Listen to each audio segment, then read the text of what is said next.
165 dia bersama.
Kita akan memulai ibadah kita kesempatan malam hari ini, tapi sebelumnya saya tidak lupa menyambut kedatangan kita semua, baik yang ada di ruangan ini maupun mungkin ada sedikit orang yang menyaksikan lewat tayangan di sosial media.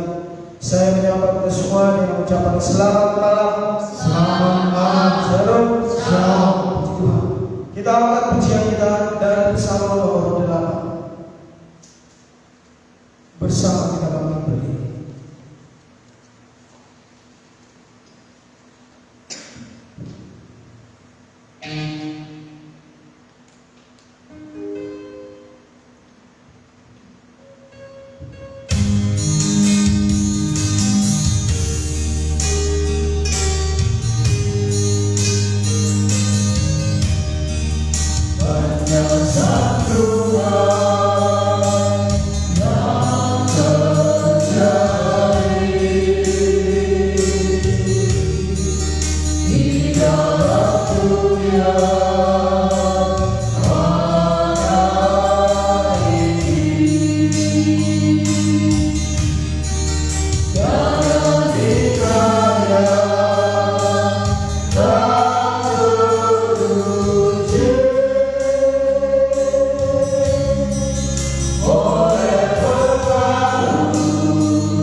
Biarlah hati kita biasa bersyukur penuh dengan sukacita, sebab Tuhan begitu baik dan setiap kehidupan kita.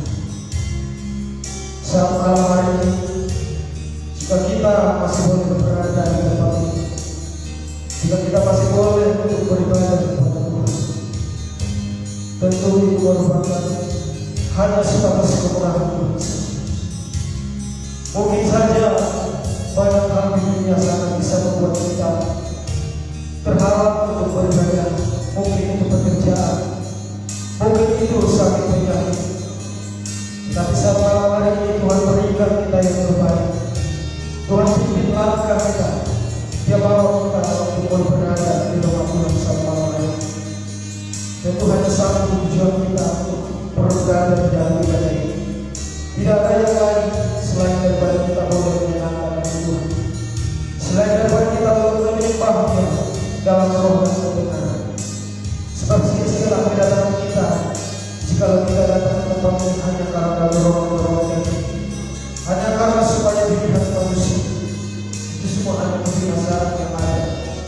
Tapi jikalau kita belajar datang kepada Tuhan, belajar menggunakan waktu-waktu yang ada di tempat ini untuk senantiasa bersekutu dengan Tuhan, itulah yang Tuhan kehendaki, itulah yang Tuhan rindukan dari setiap kehidupan kita. Baik seperti dari kita boleh terus beribadah, boleh terus melayani Tuhan di dalam waktu-waktu yang masih tersisa. Saya ulang kita semua untuk menerangkan pujian kepada Dia yang kedua di tengah duka dan derita, dengan bersungguh-sungguh kita jangan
bersama kita tundukkan kepala. Maha besar Engkau Allah kami yang bertahta di sorga. Malam hari ini kami kembali berada di rumah Tuhan. Kami mau beribadah kepada Engkau. Kami mau menghadap hadirat Tuhan. Biarlah Tuhan menolong kami. Tuhan melayakkan kami supaya persembahan hidup kami lewat ibadah doa penyembahan malam ini berkenan di hadapan Tuhan. Hadirlah Engkau di tengah-tengah kami sebagai imam besar yang memimpin perjalanan ibadah ini, supaya kami dapat menikmati persekutuan yang indah di dalam Tuhan. Tolonglah umat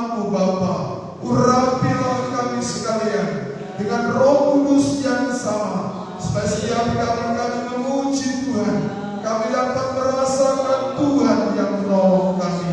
Sidang jemaatmu yang mungkin dalam perjalanan, Tuhan tolong percepat langkah mereka. Yang sakit Tuhan tolong jamah pulihkan. Oleh kuasa bilur Engkau menyembuhkan. Tolong Tuhan Yesus, khususnya Irma yang dalam keadaan sakit, oleh kuasa bilur menyembuhkan. Nama Tuhan ditinggikan dan dimuliakan. Terima kasih Tuhan, seluruh sarana dan prasarana yang dipakai untuk beribadah, percikinan kuasa darah-Mu, supaya olehnya kami dapat beribadah dengan baik. Segala pekerjaan-pekerjaan jahat yang bisa mengganggu kami, menggoda perintah ibadah ini, kami halau, kami tolong, kami usir mereka, yaitu di dalam nama Yesus Kristus. Kiranya darah Yesus yang berkuasa atas kami. Imam-imam yang bertugas mengerjakan pekerjaan Tuhan, sucikan dan layakkan kami, supaya pelayanan kami berkenan kepada Engkau. Kami siap memuji Tuhan. Kami lanjutkan ibadah kami dalam nama Tuhan Yesus Kristus, Juru Selamat kami, bahkan mempelai pria surga. Haleluya. Amin. Baik, silakan duduk kembali Tuhan. Kita akan melanjutkan pujian kita. Kita akan melanjutkan pujian dari Psalm nomor 40.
firman Tuhan, kita siapkan seluruh kehidupan kita supaya kehidupan kita boleh diisi dengan firman Tuhan. Sama kita semua untuk bangkit berdiri, kita akan menaikkan pujian dari lonceng surgawi 306. Nyanyian lonceng surgawi 306.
Demikianlah Tuhan yang menjadi seruan permohonan doa kami kesempatan malam hari ini. Biarlah pelita hati kami tetap bersinar, tetap menyala, dan kami tahu untuk tetap bisa menyala, pelita itu harus terus mendapat perhatian, terus dibersihkan dan disucikan, supaya dengan demikian pelita itu terus bersinar di tengah kegelapan. Tidak mudah bagi daging kami bertekun di tengah-tengah situasi keadaan dunia yang semakin sulit, tetapi kami percaya Tuhan, jika Tuhan yang menguatkan kami, jika Tuhan yang menolong kami, kami pasti kuat, kami pasti mampu untuk bertekun sampai Engkau datang kembali. Kami bahagia malam ini, kami boleh ada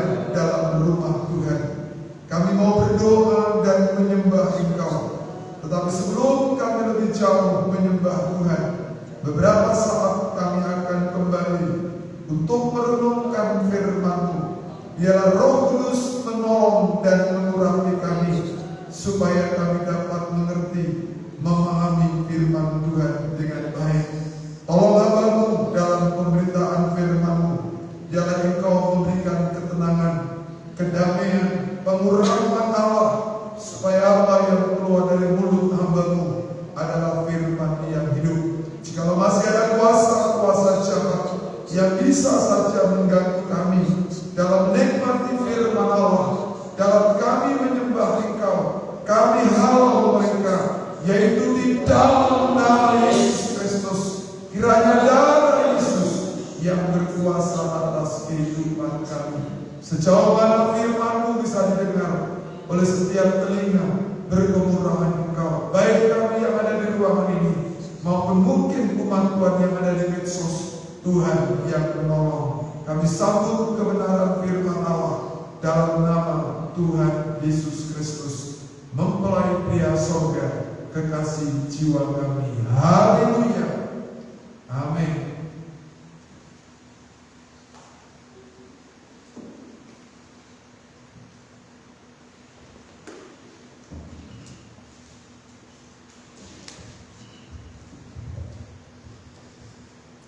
Bapak Ibu sidang jemaat yang dikasihi oleh Tuhan, kembali malam hari ini kita bersyukur dan kita berterima kasih kepada Tuhan, sebab oleh anugerah, kemurahan, pertolongan yang Tuhan terus kerjakan dalam kehidupan kita, malam hari ini kita kembali diberikan kesempatan untuk kita ada dalam bait Tuhan.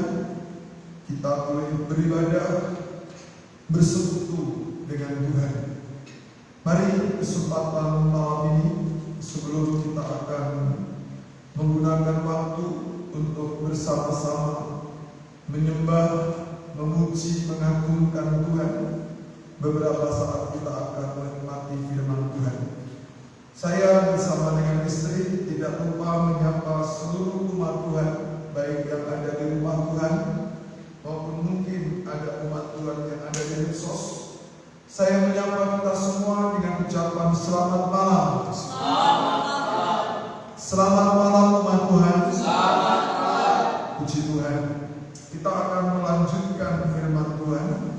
Kita berada dalam pelajaran surat Yakobus. Kita sudah berada dalam pasal akhir, yaitu Yakobus pasal yang kelima. Malam ini kita akan lihat kembali ayat 7 sampai dengan ayat yang ke-11. Ini masih terkait dengan bagaimana gereja Tuhan menyikapi bahwa mengikut Tuhan, melayani Tuhan itu dihadapkan dengan penderitaan demi penderitaan karena salib. Disitulah gereja dituntut untuk sabar, dituntut untuk tetap tekun, dituntut untuk tetap setia. Sebab hanya kehidupan yang pada akhirnya sabar, tekun sampai kedatangan Tuhanlah yang akan layak menerima kebahagiaan demi kebahagiaan dari Tuhan. Mari kita akan kembali untuk membaca firman Allah ini. Saya rindu dibaca ulang ayat yang ke-7 dimulai. Bersabar dalam penderitaan. Ya. Karena itu saudara-saudara, bersabarlah sampai kepada kedatangan Tuhan. Ya, bersabar sampai kedatangan Tuhan. Dalam kebaktian kita minggu lalu, kita sudah mendengarkan firman Allah. Kedatangan Tuhan itu bagaikan pencuri. Tidak ada seorang pun yang menduga, tidak ada seorang pun yang tahu. Tugas kita apa? Mengantisipasi. Ya, mengantisipasi supaya kehidupan kita ketika Yesus datang kali yang kedua, saya dan saudara betul-betul dalam sikap yang berjaga dan pakaian kita layak untuk bisa bertemu dalam kemuliaan bersama dengan Tuhan. Lanjutkan. Sesungguhnya petani menantikan hasil yang berharga dari tanahnya, dan ia sabar sampai telah turun hujan musim gugur dan hujan musim semi. Ya, orang yang sabar pada akhirnya pasti menuai hasil. Ya, kita mengiring Tuhan, kita melayani Tuhan. Kalau kita sabar dalam pembentukan, sabar dalam proses yang Tuhan izinkan kita hadapi, cepat atau lambat, kita pasti juga akan menuai hasil yang Tuhan sudah siapkan dalam kehidupan kita. Lanjutkan. Kamu juga harus bersabar dan harus meneguhkan hati. Yang selain bersabar, gereja juga dituntut untuk tetap teguh hati, tetap kuat, tidak mudah terombang-ambing dengan segala macam bentuk-bentuk pengajaran yang menyesatkan. Sebab Alkitab mengatakan menjelang kedatangan Tuhan, penyesatan ini membahana. Penyesatan inilah yang luar biasa, banyak menghancurkan kehidupan gereja Tuhan. Sudah dinubuatkan dalam kitab Wahyu pasal 12. Dikatakan sepertiga bintang itu diseret oleh ekor ular naga. Berbicara ekor itu, Alkitab mengatakan menunjuk kepada pengajaran-pengajaran palsu. Ini harus gereja Tuhan waspadai. Perlunya, pentingnya teguh hati, kuat terus. Karena kedatangan Tuhan sudah dekat. Karena kedatangan Tuhan sudah dekat. Bahkan malam ini saya katakan sudah sangat-sangat dekat. Ya, sudah sangat-sangat dekat. Kalau saya membaca artikel-artikel di media, ya saya seringkali mengikuti membaca ramalan-ramalan dari ilmuwan-ilmuwan bahwa dunia ini sudah betul-betul diambang kehancuran. Ya. Mereka hanya menganalisa secara ilmuwan, tetapi mari Alkitab mengatakan bahwa kedatangan Tuhan itu sudah sangat dekat. Makanya penting sekali hari-hari ini gereja Tuhan mempersiapkan diri dengan baik. Terus baca ayat yang ke-9. Saudara-saudara, janganlah kamu bersungut-sungut dan saling mempersalahkan. Perhatikan baik-baik, jika seizin Tuhan kita banyak menghadapi penderitaan karena Kristus, karena ibadah, karena pelayanan. Hindari persungutan, hindari saling menyalahkan, mencari kambing hitam untuk membenarkan diri, menyalahkan orang lain. Jalani saja proses yang Tuhan izinkan kita hadapi. Terus baca. Supaya kamu jangan dihukum. Ya, supaya kamu jangan dihukum. Ya, kalau kita kerjanya cuma bersungut-sungut, menyalahkan ini dan itu, kita pasti dihukum. Terus. Sesungguhnya hakim telah berdiri di ambang pintu. Hakim telah berdiri di ambang pintu. Nah, sekarang kita akan perhatikan ayat 10 sampai ayat 11. Saudara-saudara, turutilah teladan penderitaan dan kesabaran para nabi yang telah berbicara demi nama Tuhan. Ya, ini perintah, ini nasihat yang Yakobus tegaskan kepada kita malam ini. Dalam ayat 10 dikatakan, saudara-saudara, turutilah teladan penderitaan dan kesabaran para nabi yang telah berbicara demi nama Tuhan. Ya. Demi nama Tuhan. Kalau dalam terjemahan sederhana dikatakan, saudara-saudari, marilah kita meneladani para nabi yang diutus Tuhan untuk menyampaikan pesannya kepada nenek moyang orang Yahudi. Mereka selalu sabar meskipun sering dianiaya dan banyak menderita. Saya tertarik ketika membaca ayat 10 ini dengan kata meneladani. Meneladani kita semua tahu artinya adalah mencontoh, meniru, serta mengikuti. Apa yang perlu kita contoh? Apa yang perlu kita tiru? Apa yang perlu kita ikuti? Dalam ayat 10 ini teladan yang diberikan oleh para nabi. Nabi ini hamba-hamba Tuhan dalam perjanjian lama. Kalau dalam perjanjian baru, rasul. Dikatakan dalam ayat 10 ini, turuti, teladani kesabaran para nabi. Kesabaran dalam hal apa? Tadi kita sudah baca kesabaran dalam melayani Tuhan. Kesabaran dalam memberitakan pesan-pesan Tuhan. Walaupun dalam mereka menyampaikan pesan-pesan Tuhan, memberitakan kebenaran firman Allah, mereka banyak. Para nabi baik dalam perjanjian lama maupun para rasul dalam perjanjian baru mengalami penderitaan dan aniaya. Ya, kalau saudara boleh baca bagaimana akhir dari 12 rasul Kristus, ya, mereka matinya sangat-sangat mengerikan.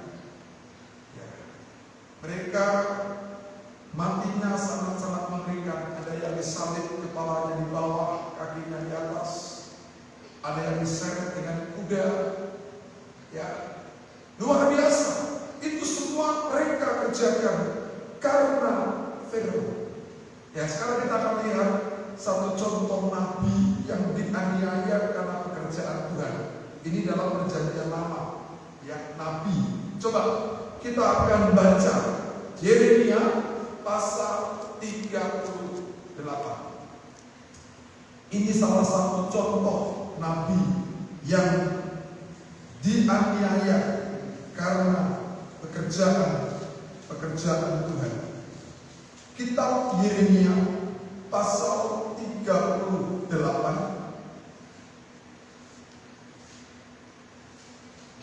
ayat 1 sampai ayat yang ke-6. Ya. Mari kita akan lihat.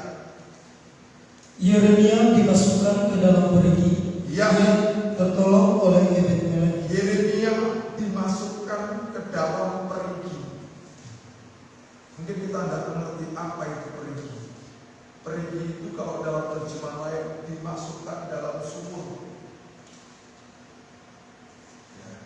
Dimasukkan dalam sumur. Dalam pasal 37 Yeremia dipenjarakan.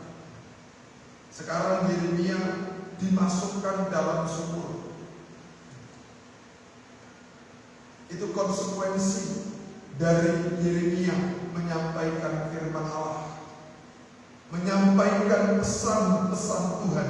Coba dibaca ayat 1. Tetapi Sebaca bin Matan, Gedalia bin Pasyur, Yukal bin Selemia, dan Pasur bin Malkia mendengar perkataan yang tidak henti-henti diucapkan oleh Yeremia kepada segenap orang banyak ini. Ya, lihat Bapak Ibu, walaupun Yeremia ini dipenjara, Yeremia ini diintimidasi pada zaman Raja Sedekia, tapi Yeremia tidak surut dalam menyampaikan kebenaran firman Allah. Dia terus menyampaikan pesan-pesan Tuhan. Dikatakan Yeremia tidak henti-henti terus menyampaikan pesan-pesan Tuhan. Ayo,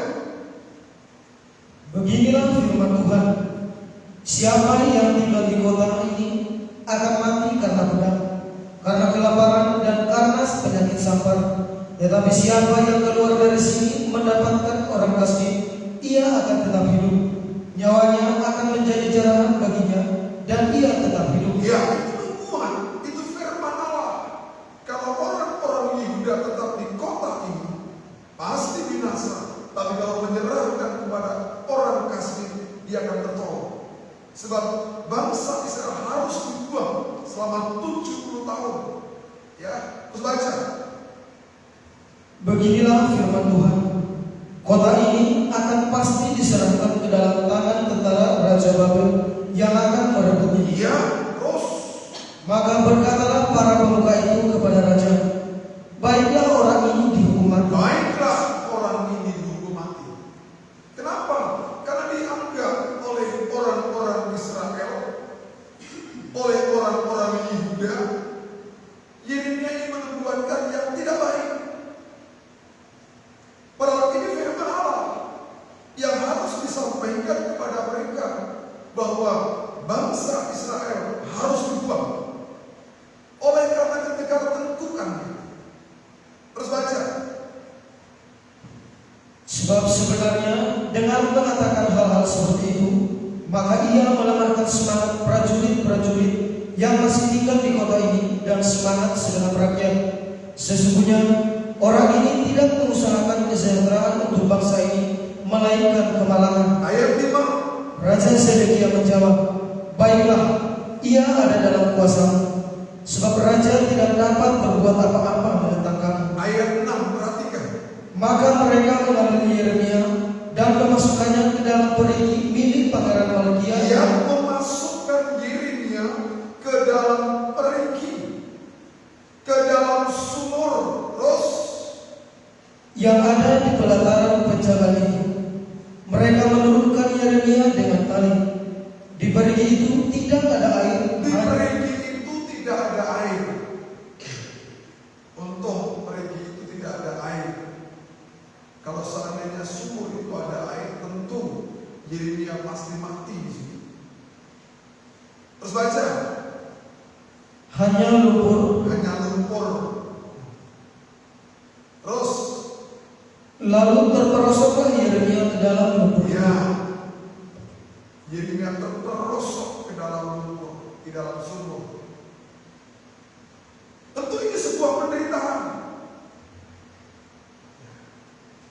Ini sebuah aniaya yang dialami oleh Yeremia.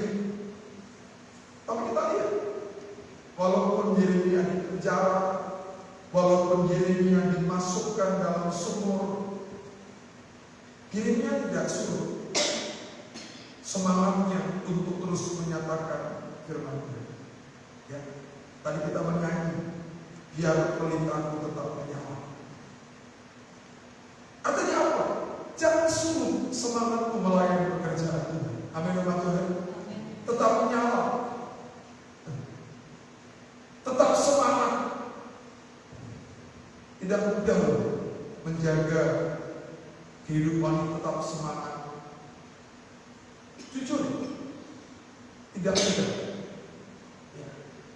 Kalau mungkin baru-baru terjun dalam pelayanan, baru-baru jadi hamba Tuhan, atau baru-baru jadi imam, mungkin masih menggelegar semangatnya, masih sangat kuat nyalanya. Tapi pertanyaannya, setelah berjalan sekian tahun, puluhan tahun, bagaimana? Semalam saya katakan kepada sidang jemaat, supaya pelita itu tetap menyala, pelita itu harus terus bersihkan. Gak boleh ada kotoran di situ. Begitu Bang Tuhan, supaya kita bisa terus semangat, bisa terus menyala. Kita harus terus mengalami pembaharuan.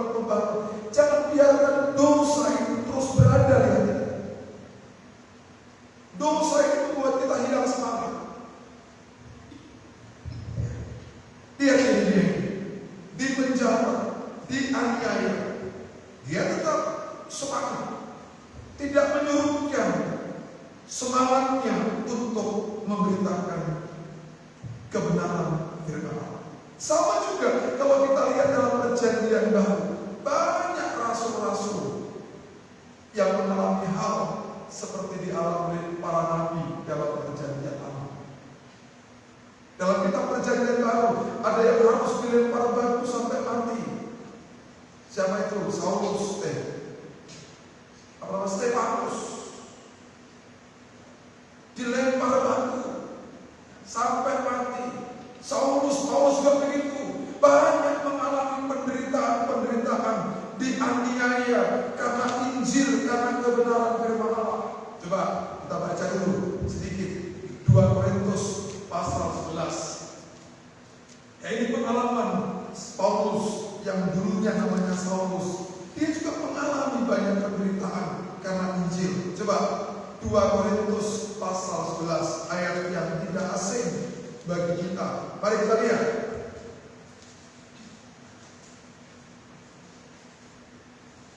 Ayat yang ke-21. 2 Korintus 11. Paulus tidak mementingkan diri. Dengan sangat malu, aku harus mengakui bahwa dalam hal semacam itu kami terlalu lemah. Lanjut. Tetapi jika orang-orang lain berani membanggakan sesuatu, maka aku berkata dalam kebohongan, berani juga. Terus, apakah mereka orang Ibrani? Aku juga orang Ibrani. ya. Apakah mereka orang Israel? Aku juga orang Israel. Apakah mereka keturunan Abraham? Aku juga keturunan Abraham. Terus, Apakah mereka pelayan Kristus? ya. Aku berkata seperti orang gila. Aku lebih lagi. Aku lebih lagi. Terus, Aku lebih banyak berjeri lelah, lebih sering di dalam penjara, didera di luar batas, kerap kali dalam bahaya. nah nanti baca itu sampai selesai. Ini pengalaman Rasul Paulus. Jadi bukannya para nabi dalam perjanjian lama, dalam perjanjian baru pun para rasul juga mengalami demikian. Sampai hari ini kita banyak membaca berita-berita bagaimana misionaris yang memberitakan firman Allah sampai ke belahan dunia ini. Tidak sedikit pengorbanan mereka, bahkan harus berkorban nyawa. Kita lihat Paulus juga begitu. Dalam memberitakan firman Allah, dia harus dipenjara, dia didera, dia mengalami bahaya-bahaya maut dan seterusnya. Tapi dia, walaupun demikian, Paulus tidak pernah hilang atau surut semangatnya dalam melayani. Paulus tidak pernah surut semangatnya dalam melayani. Terbukti kalau saudara baca dalam surat Al-Filemon, walaupun dalam penjara, Paulus menggunakan waktunya untuk terus memberitakan Injil sesama orang-orang tahanan, sesama orang-orang yang di penjara. Terbukti ketika dia ada di penjara, dia mampu memenangkan jiwanya Onesimus. Seringkali kita tidak begitu. Kita tidak di penjara, kita tidak mengalami aniaya, tapi seringkali semangat kita tidak seperti semangat para nabi dan para rasul. Coba baca satu ayat ini, Filemon pasal 1 ayat 10. Ini salah satu bukti. Walaupun di penjara, walaupun dianiaya, Paulus tetap semangat, tetap berkobar untuk memberitakan Injil. Sehingga walaupun di penjara, Paulus mampu memenangkan jiwa. Coba Filemon pasal 1 ayat yang ke-10 atau ayat yang ke-8. Permintaan Paulus kepada Filemon mengenai Onesimus. Yang mengenai Onesimus. Siapa Onesimus itu? Mari baca. Karena itu, sekalipun di dalam Kristus aku mempunyai kebebasan penuh untuk memerintahkan kepadamu apa yang harus engkau lakukan, tetapi mengingat kasihmu itu, lebih baik aku memintanya daripadamu. Aku Paulus yang sudah menjadi tua, lagi pula sekarang dipenjarakan karena Kristus Yesus. Dipenjarakan karena Kristus. Ya, bukan dipenjarakan karena membunuh orang, karena korupsi, tidak, tapi karena Kristus. Bangga umat Tuhan kalau dipenjara karena firman Tuhan. Tapi kalau kita dipenjara karena perbuatan-perbuatan yang tidak baik, jangan. Itu mempermalukan nama Tuhan. Terus baca. Mengajukan permintaan kepadamu mengenai anakku yang kudapat selagi aku dalam penjara, yakni Onesimus. Lihat itu, hebatnya. Di penjara pun Paulus bisa melahirkan anak rohani. Luar biasa Paulus. Penjara bagi dia tidak menghalangi untuk terus semangat melayani pekerjaan Tuhan. Kita ini tidak di penjara. Kita ini bebas. Ya. Makan 3 hari. Tapi seringkali kita nggak semangat dalam mengerjakan pekerjaan Tuhan. Paulus di penjara. Namanya di penjara Bapak Ibu tentu tidak enak secara daging. Amin. Percaya umat Tuhan kalau di penjara itu tidak enak.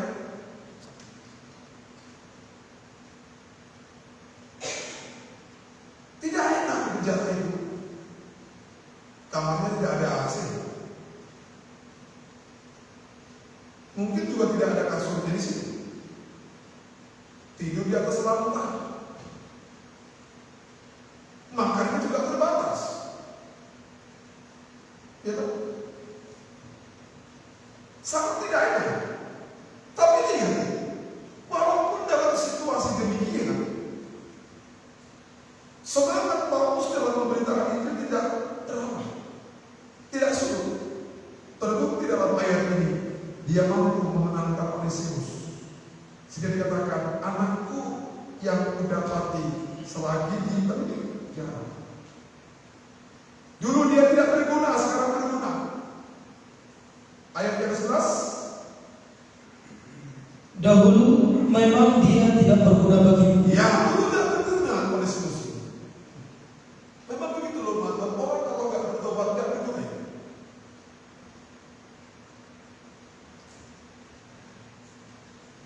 Catat baik-baik, kehidupan kalau tidak bertobat nggak berguna. Siapapun ini. Dulu Onesimus di waktu belum bertemu Paulus, belum menerima Injil, belum mengenal, nggak berguna. Terus, Tetapi sekarang sangat berguna baik bagimu maupun nah bagimu. sekarang setelah menjadi anak rohani Paulus, dimenangkan oleh pekerjaan-pekerjaan yang dilakukan Paulus, Onesimus ini menjadi kehidupan yang berguna. Ini sudah menjelaskan bahwa Paulus adalah seorang rasul, walaupun menderita, walaupun dianiaya, dia pernah menurunkan semangatnya untuk memberitakan Injil. Sama dengan Yeremia, walaupun dimasukkan dalam sumur, tetap semangat. Harusnya kita begitu, Pak. Tetap semangat apapun kondisi yang kita harus hadapi di tengah-tengah akhir zaman ini. Jangan kita lemah. Sehingga yang tadi mengatakan, biar pelitaku tetap menyala. Betul-betul kita bisa buktikan dalam kehidupan kita. Bukan sebatas nyanyi, terus menyala, terus semangat, terus berkobar-kobar, terus berapi-api dalam mengerjakan pekerjaan Tuhan. Ada apa yang Tuhan? Itu yang diminta Tuhan. Kegagalan di makna darah yang perlu apa? Pelitanya panjang. Tidak punya niat persiapan. Sehingga dia, kalau kita sabar, kita tekun sampai akhir. Baca 11 yang tadi. Endingnya pasti sebuah kebahagiaan. Mari. Sesungguhnya kami menyebut mereka berbahagia, yaitu mereka yang telah bertekun. Kamu telah mendengar tentang keturunan Ayub, dan kamu telah tahu apa yang pada akhirnya disediakan Tuhan baginya. Karena Tuhan Maha Penyayang dan penuh belas kasihan. Ya, iya teman. Itu ending, akhir. Jadi kehidupan yang tetap sabar, kehidupan yang tetap tekun dalam melayani Tuhan, walaupun banyak penderitaan harus dihadapi. Kalau kita tekun sampai akhir, pasti bahagia, happy ending. Itu pasti. Sama diberikan contoh kehidupan Ayub, kesabaran dan ketekunan Ayub yang memperoleh 2 kali lipat dari apa yang pernah hilang. Hanya mari pada malam ini kita tetap sabar, bertekun sekalipun dalam penderitaan. Percayalah, Allah yang kita layani adalah Allah yang penuh belas kasihan. Mustahil kalau kita sabar, kita tekun, Tuhan tidak memperhatikan kita. Amin, teman Tuhan. Sehingga kita harus terus berjuang, tetap giat, semangat dalam mengerjakan pekerjaan Tuhan, supaya kebahagiaan itu menjadi milik kita. Tuhan berkata, kita akan menutup, kita akan berdoa, dan kita akan menyembah Tuhan pada malam hari ini.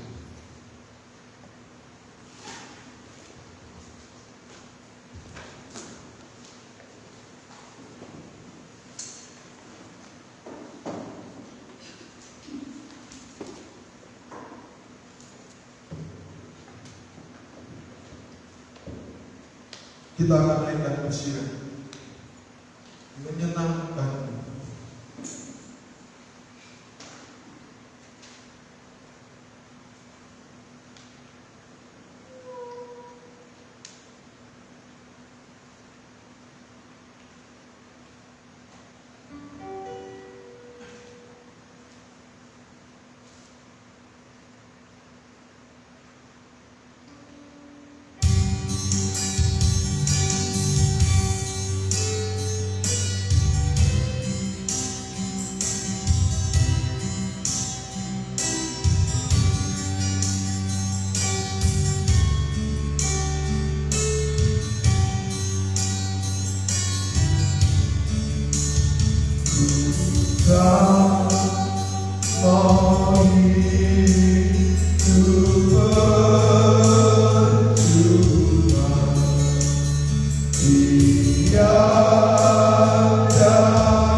Kami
Hingga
Kita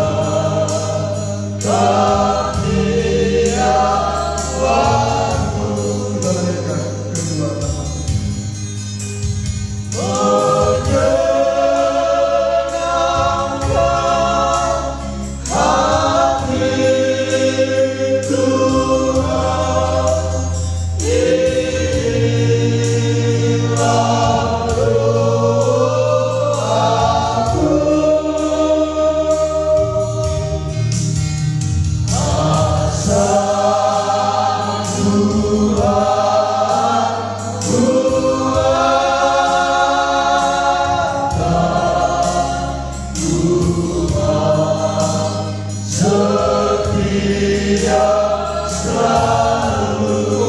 Kita jawab.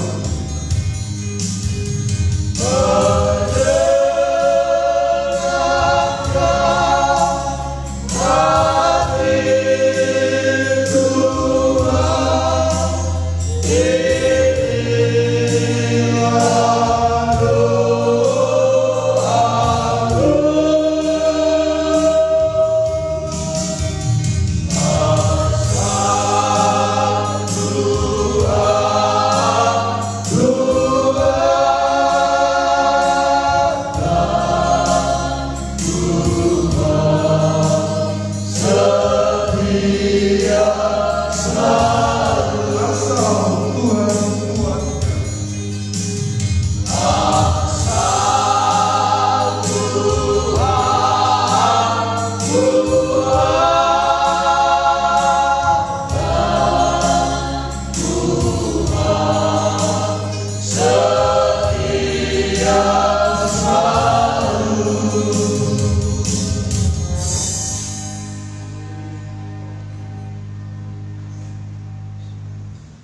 Demikianlah Tuhan menjadi kerinduan kehidupan kami.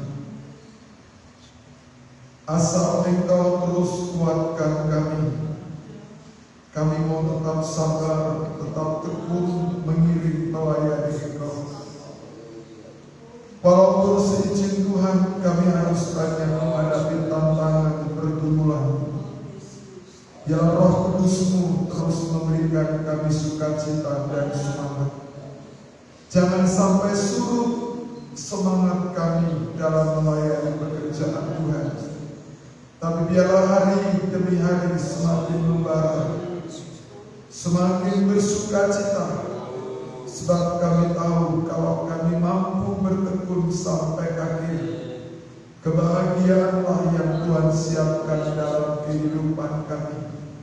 Para nabi dan para rasul Engkau berikan contoh teladan yang indah bagi kami. Ajarlah kami mengikuti teladan mereka Tuhan. Sekalipun mereka dianiaya, dipenjara, semangat mereka tidak surut dalam mengerjakan pekerjaan Tuhan. Berikan kami hati yang demikian. Ampuni kami kalau Engkau melihat kehidupan kami. Semangat kami bukan semakin bernyawa, tapi semakin pudar. Bangkitkan rohani kami kembali, supaya hari-hari akhir menjelang kedatangan Tuhan, kami semakin giat melayani pekerjaan Tuhan. Kami bersyukur buat firman-Mu yang menasihati kami. Kami bersyukur pada malam ini Engkau memberi kami kekuatan untuk menyembah-Mu. Biarlah penyembahan kami berkenan dan menyenangkan hati Tuhan. Sebab hanya itu yang kami dapat kerjakan sebagai rasa syukur kami atas kebaikan Tuhan yang Tuhan limpahkan bagi kami. Kau tahu pergumulan umat-Mu, Engkau menjadi penolong dan pembela, baik sebagai pemuda-pemudi, baik sebagai nikah, baik yang di ruangan ini maupun yang di medsos. Tuhan, Engkau yang menolong dan Engkau yang berkati. Berkat-Mu atas seluruh umat-Mu, baik dalam usaha pekerjaan mereka, baik dalam nikah rumah tangga mereka, baik masa muda mereka, Engkau yang memberkati. Kami akan akhiri ibadah ini. Kami akan pulang sertai umat-Mu dalam perjalanan, sementara imam latihan pujian Tuhan juga yang menolong. Saudaraku yang dikasihi Tuhan, terimalah berkat anugerah dan kemurahan Tuhan. Pulanglah engkau dalam persekutuan Allah Tritunggal, Allah Bapa, Allah Sang Putra, Allah Roh Kudus, yaitu Tuhan Yesus Kristus. menyertai kita semua, damai sejahtera bersama kita sekalian mulai malam ini sampai Maranatha kita bertemu Tuhan dalam kemuliaan. Dalam nama Yesus Kristus, Kepala Gereja, mempelai Dia sorga, kami akhiri ibadah kami malam ini. Haleluya. Amin. Puji Tuhan, Bapak Ibu, sidang jemaat yang dikasihi Tuhan, ibadah kita sudah berakhir saat malam ini. Sebagai pengumuman, tidak ada perubahan, ibadah akan berjalan sesuai jadwal yang sudah kita buat. Selamat malam, selamat berpisah, Tuhan menyertai dan memberkati kita semuanya. Shalom. Tuhan memberkati.